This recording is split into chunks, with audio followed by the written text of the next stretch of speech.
कैसे जाने कि जिस नाम को हम जप रहे हैं, जिस विधि से जप रहे हैं, जिस भी प्रकार जप रहे हैं, उससे हम आपकी आध्यात्मिक उन्नति हो रही है या नहीं, हम आपको प्रभु के द्वार तक पहुंचने की योग्यता की प्राप्ति हो रही है या नहीं, हमारे भजन को हम कैसे परखें, वो कौन सी कसौटी है, वो कौन से स्तर हैं जिनको पार करते हुए हम ये जाने कि हम आप नामजप की प्रीति को प्राप्त करने वाले हैं, उस ओर आगे बढ़ रहे हैं। आइए परम पूज्य श्री अनिरुद्धदास जी महाराज की वाणी से हम आप भजन के वे स्तर को प्राप्त करते हैं, उन कसौटियों को जानने का प्रयास करते हैं जिनको जानकर हम आप भजन की उन्नति का भान कर सकते हैं।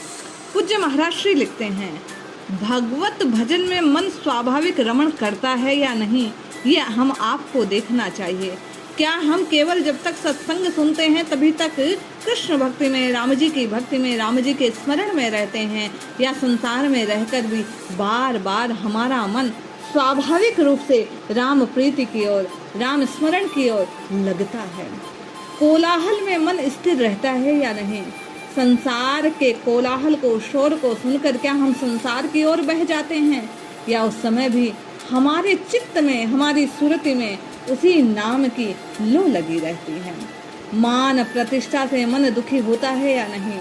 मनुष्य का स्वभाव है कि वह मान प्रतिष्ठा ना पाने पर दुखी होता है, लेकिन संत का स्वभाव, साधक की प्रवृत्ति है कि मान प्रतिष्ठा पाकर दुखी होता है, क्योंकि भीतर वह विचार करता है कि मान पाने का, प्रतिष्ठा पाने का अधिकारी तो केवल और केवल एकमात्र गुरु है, एकमात्र इष्ट है, एकमात्र राम जी है। ये हमको मान दे रहे हैं, अर्थात राम जी के पथ से अभी ये परिचित नहीं हुए हैं, राम जी की कृपा से परिचित नहीं हुए हैं, और ऐसा विचार कर संत के हृदय में पीड़ा होती है।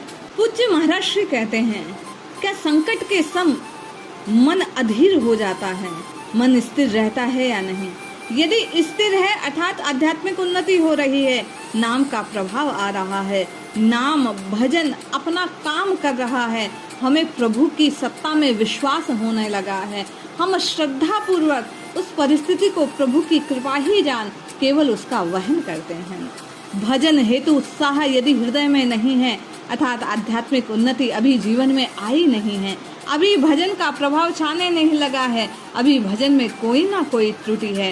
स्वामी जी कहते हैं, इंद्रियों में संयम है या नहीं? यदि इंद्रियां अधीर होती हैं, यदि इंद्रियां भोगों की ओर प्रवृत्त होती हैं, तो निश्चय ही अभी भजन कच्चा है, अभी हमारा मन प्रभु प्रेम में पका नहीं है, तपा नहीं है।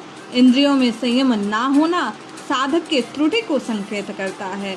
दुख में भगवान याद आते हैं या नहीं? संसारी यहाँ वहाँ दौड़ता है, लेकिन भक्त साधक दुख के समय में भी केवल और केवल आर्त हो प्रभु को पुकारता है। किसी भी प्राणी को दुखी देख मन में यदि दुख होता है, अर्थात साधना परिपक्व हो रही है, अन्यथा हम संसारियों की भांति दुखी को दुखी देखकर यदि आनंद अनुभव करते हैं, यदि सुख पाते हैं, यदि हमें लगता है इसके साथ ऐसा ही होना चाहिए था, अर्थात अभी भजन के सच्चे भाव को हमने हृदयंगम नहीं किया है।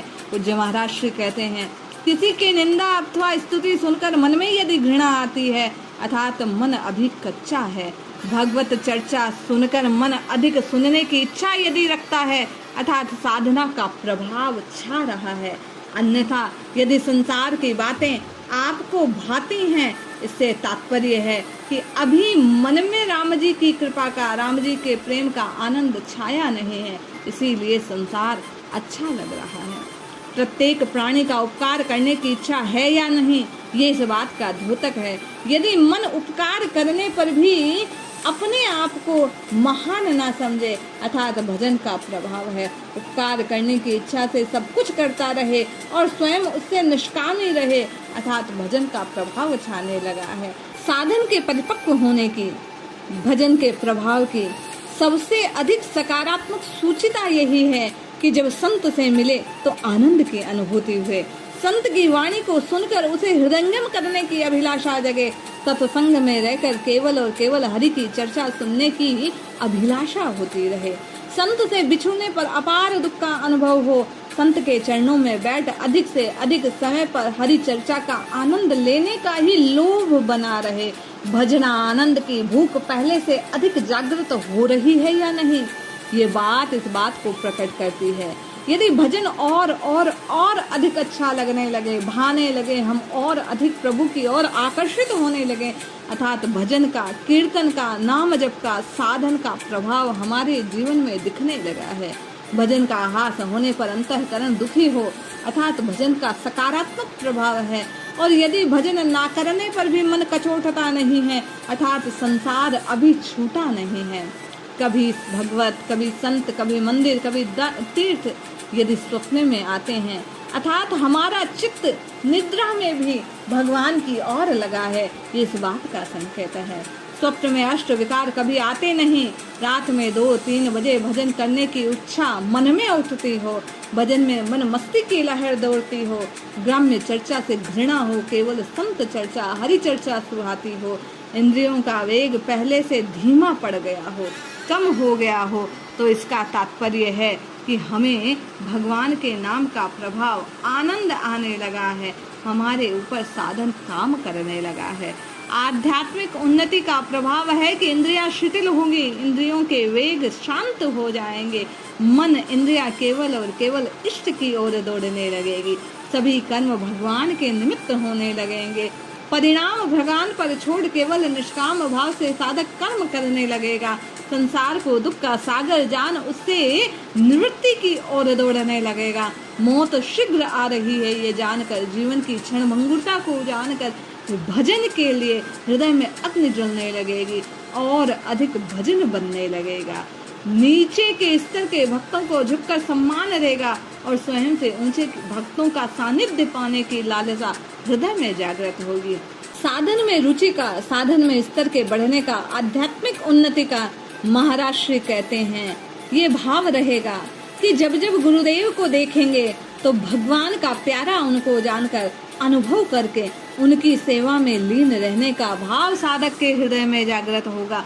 वह उनको हर प्रकार से भगवान का जन जानकर उनकी सेवा से जुड़ना चाहेगा। वह शत्रु के भी उपकार करने के भाव को हृदय में देखेगा और उसके द्वारा दिए गए कष्ट को तृणवत मानकर, तिनके के समान जानकर भूल जाना चाहेगा। अन्य के अधिकार की रक्षा करना चाहेगा, अपनी सच्ची कमाई से जीवन का निर्वाह करना चाहेगा। सीमित आवश्यकताओं का भाव हृदय में रखकर केवल और केवल भजन भाव में लीन रहेगा। जितना मिला उसी में संतोष रख प्रभु को धन्यवाद देता चलेगा।